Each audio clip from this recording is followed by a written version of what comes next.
Welcome to Sparkling IFS. किसी जमाने में गुलिस्तान नाम की एक बहुत खूबसूरत और शानदार सल्तनत थी। इस पर महाराजा इंद्रपाल और उनकी खूबसूरत रानी कोमल राज करते थे। उनकी जिंदगी का केंद्र उनकी इकलौती बेटी राजकुमारी मीशा थी, जो अपनी खूबसूरती पर बहुत घमंड करती थी, और उनके बहादुर बेटे शहजादा अयान थे, जिनका दिल रहम और इंसाफ से भरा हुआ था। शाही महल से कुछ दूरी पर गांव की एक छोटी सी कच्ची बस्ती में एक छोटी सी झोपड़ी थी। इसमें एक विधवा औरत कुलसुम अपनी इकलौती बेटी राबिया के साथ रहती थी। राबिया के पिता का इंतकाल उसके बचपन में ही हो गया था, जिसके बाद कुलसुम महल में छोटा मोटा काम करके घर चलाती थी। राबिया भी अपनी माँ की तरह खूबसूरत, नेक दिल और शर्म हया वाली थी। कुलसुम: राबिया बेटी, मुझे आज थोड़ी देर हो जाएगी। आज महल में महारानी का खास काम है। तुम अपना और मेरा खाना वक्त पर बना लेना। राबिया: हाँ अम्मी, जी माँ, आप बिल्कुल फिक्र न करें, मैं सब संभाल लूंगी। बस आप अपना ख्याल रखिएगा और ज्यादा थाकिएगा नहीं। राबिया अपनी माँ का माथा चूमती और उन्हें महल के लिए विदा करती। उसकी आंखों में एक दुख था कि काश वह अपनी माँ के लिए कुछ कर पाती। वक्त गुजरता रहा, लेकिन जिंदगी हमेशा एक जैसी नहीं रहती। एक दिन कुलसुम बहुत बीमार पड़ गई। उनका बुखार बहुत तेज था और उनका जिस्म दर्द से टूट रहा था। सारा जमा किया हुआ पैसा इलाज और दवाइयों पर खत्म हो चुका था। घर में खाने को कुछ नहीं बचा था। कुलसुम कमजोर आवाज में: राबिया बेटी, मैं क्या करूंगी? घर में एक दाना नहीं है और मेरी हिम्मत भी जवाब दे गई है। राबिया आंसुओं के साथ: माँ, आप बिल्कुल परेशान न हो, मैं हूं ना। मैं आज से आपकी जगह महल में काम पर जाऊंगी। मैंने महारानी को आपके बारे में बताने का फैसला कर लिया है। राबिया ने अपनी माँ को हिम्मत दी। आप बिल्कुल फिक्र ना करें, मैं हूं ना। मैं आज से आपकी जगह महल में काम पर जाऊंगी। और महल की तरफ चल पड़ी। उसके अंदर एक अजीब सा डर और हौसला था। अगले दिन राबिया ने महल में काम शुरू कर दिया। महारानी कोमल ने राबिया की मासूमियत और अपनी पुरानी नौकरानी कुलसुम की बीमारी को देखते हुए उसे काम पर रख लिया। लेकिन यहाँ उसका सामना राजकुमारी मीशा से हुआ। मीशा अपनी खूबसूरती के सामने किसी और की मासूमियत और सादगी बर्दाश्त नहीं कर सकती थी। जब उसने राबिया को देखा तो वह जलन की आग में जल उठी। राजकुमारी मीशा: ओए, तुम नई नौकरानी हो ना? सुनो, यहाँ का काम बस्ती के काम जैसा नहीं है। जरा सी भी गलती हुई तो सीधे बाहर निकाल दूंगी। तुम ही हो ना नई नौकरानी? सुनो, यहाँ का काम झोपड़ी के काम जैसा नहीं है। अगर जरा सी भी गलती की। दबी आवाज प्रिंसेस, में: जी राजकुमारी मैं साहिबा, अपने काम मैं में बहुत ध्यान से ख्याल काम करूंगी। रखूंगी। मीशा और रानी कोमल ने मिलकर राबिया को पूरे महल के सबसे मुश्किल कामों पर लगा दिया। वे उससे पूरे महल में पोंछा लगवाती और सोने चांदी के बर्तन साफ करवाती, ताकि वह थक हार कर खुद ही काम छोड़ दे।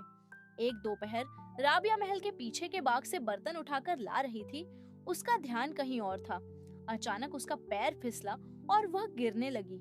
जैसे ही वह गिरने लगी, एक मजबूत बाजू ने उसे सहारा दे दिया। यह शहजादा अयान थे। सूरज की रोशनी में राबिया का चेहरा अयान के चेहरे के बिल्कुल करीब था। दोनों की आंखें एक दूसरे में खो गईं। शहजादा अयान प्यार भरी मुस्कुराहट के साथ: आराम से, तुम्हें चोट तो नहीं लगी? पहली बार देखा है किसी को इतना काम करते हुए। कहीं चोट तो नहीं लगी? मैंने पहली बार किसी को इतनी मेहनत करते देखा है। तुम बर्तन क्यों धो रही हो? यह बर्तन का काम तुम क्यों कर रही हो? राबिया होश में आते हुए घबराते हुए: शुक्रिया शहजादा साहब, मैं ठीक हूँ। मेरी माँ की तबीयत खराब है तो मैं उनकी जगह काम कर रही हूँ। शुक्रिया प्रिंस, मैं ठीक हूँ। मेरी अम्मी ठीक नहीं है, इसलिए मैं उनकी जगह काम कर रही हूँ। शहजादा अयान मन ही मन मुस्कुराते हुए: मुझे लगता है कि मेरा दिल अजनबियों से बहुत जल्दी हमदर्दी कर बैठता है, लेकिन तुम में कुछ तो है जो मुझे अच्छा लगा। आपने कुछ कहा शहजादा साहब? शहजादा अयान बात संभालते हुए: नहीं, मैंने कहा कि तुम अपना ख्याल रखा करो। और सुनो, आज के बाद तुम्हें बर्तन का काम नहीं करना पड़ेगा। मैं तुम्हें बागबानी में लगा दूंगा। ये मेरा हुक्म है। राबिया उस नेक दिल शहजादे को हैरत से देखती रही। उसकी आंखों में अयान के लिए इज्जत और एक अनजानी मोहब्बत का बीज बोया जा चुका था। वह हमेशा छिपकर राबिया की मदद करता, उसका काम हल्का कर देता। एक दोपहर राबिया शाही बाग में पौधों को पानी दे रही थी। वह थक कर एक बेंच पर बैठ गई और दूर आसमान को देखकर मुस्कुराने लगी। पीछे एक उदास और हल्का रोमांटिक गाना बजता है। शहजादा अयान पीछे से आकर मुस्कुराते हुए, क्या सोच रही हो? इतनी गहरी सोच में हो कि मेरा आना भी महसूस नहीं हुआ। राबिया चौंक कर खड़ी होते हुए, शहजादा साहब, आप? मैं बस काम के बारे में सोच रही प्रिंस? थी। आप? मैं तो बस काम के बारे में सोच रही थी। शहजादा अयान, झूठ बोलना तो सीख लो।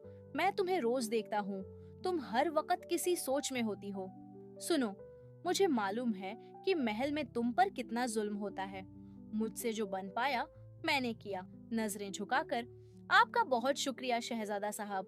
एक दिन राजकुमारी मीशा ने जानबूझकर शीशे के कुछ गुलदस्ते तोड़ दिए और सारा इल्जाम राबिया पर लगा दिया। राबिया जब टूटे हुए शीशे साफ कर रही थी तो एक टुकड़ा उसके हाथ में गड़ गया। राबिया दर्द से कराहते हुए, आह! उसी वक्त अयान वहां आ गया। उसने जल्दी से राबिया का हाथ अपने हाथ में लिया। अयान जल्दी से एक दवा का डिब्बा लाया और राबिया के खूबसूरत हाथ पर नरमी से पट्टी, बैंडेज बांधने लगा। शहजादा अयान, बहुत प्यार से, क्या 100 जरूरत थी तुम्हें यह शीशा साफ करने की? अब तुम्हें कितना दर्द हो रहा होगा। 1 मिनट, इस हसीन हाथ पर कोई जख्म नहीं होना चाहिए। तुम्हें ये शीशा साफ करने की क्या जरूरत थी? अब कितना दर्द हो रहा होगा। 1 मिनट। इस खूबसूरत हाथ पर कोई जख्म नहीं होना चाहिए। आवाज कांपते हुए, आप इतने अच्छे क्यों हैं शहजादा साहब? दिल क्यों है प्रिंस? शहजादा अयान। ईशा को जब यह पता चला कि उसका भाई राबिया से हमदर्दी नहीं बल्कि प्यार करता है तो वह जलन से पागल हो गई। उसने अपनी माँ के साथ मिलकर एक भयानक साजिश रची। एक शाम मीशा ने अपना सबसे कीमती और नायाब शाही हीरे का हार चुराकर चुपके से राबिया के मामूली से कपड़े के पर्स में डाल दिया। अगली सुबह राजकुमारी मीशा चिल्लाते हुए, चोर! महल में चोरी हुई है, मेरा सबसे कीमती हार गायब है। मैं जानती हूँ यह उसी नई नौकरानी राबिया का काम। महल में चोरी हो गई है, मेरा सबसे कीमती हार गायब है। मैं जानती हूँ ये उस है। महाराजा, रानी और सारे महल के लोग हैरान रह गए। राबिया की माँ की अच्छाई की वजह से सबको राबिया पर भरोसा था, लेकिन मीशा के ड्रामे पर किसी को शक नहीं हुआ। शहजादा अयान गुस्से से, मीशा, तुम क्या बकवास कर रही हो? राबिया ऐसा नहीं कर सकती, मैं उसे अच्छी तरह जानता हूँ। मीशा? ये क्या बेकार की बात कर रही हो? राबिया ऐसा नहीं कर सकती, मैं उसे अच्छी तरह जानता हूँ। राजकुमारी मीशा नकली आंसू बहाते हुए, ओह भाईजान, आप तो इसकी सादगी पर मरते हैं, इसीलिए आपको यकीन नहीं आ रहा। आप खुद इसका पर्स चेक कर लें। अयान को अपनी बहन पर गुस्सा आ रहा था, लेकिन उसने मजबूरन राबिया से पर्स दिखाने को कहा। राबिया ने सच्चाई के यकीन पर अपना सादा सा बटुआ अयान की तरफ बढ़ा दिया। जैसे ही अयान ने पर्स खोला, सबकी आंखें हैरत से फटी रह गईं।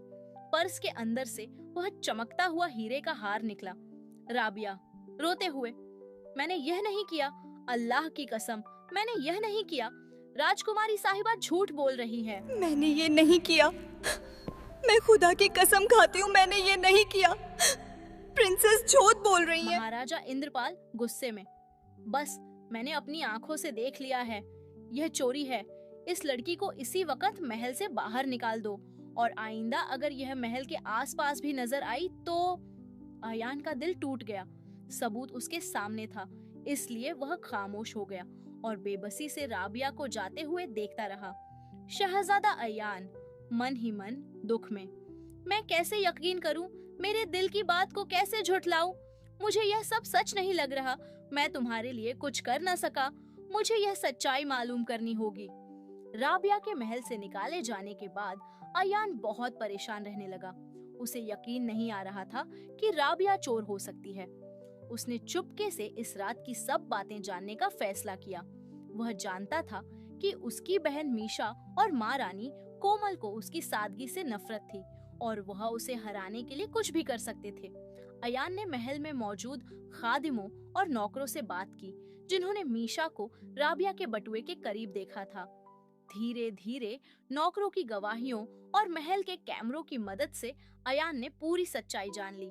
वह जान चुका था कि यह सब उसकी अपनी बहन और माँ का घिनौना खेल था। शहजादा अयान गुस्से से, यह माफ न करने वाला जुर्म है। मैं अपनी सगी बहन को नहीं छोड़। ये नाकाबिले माफी जुर्म है।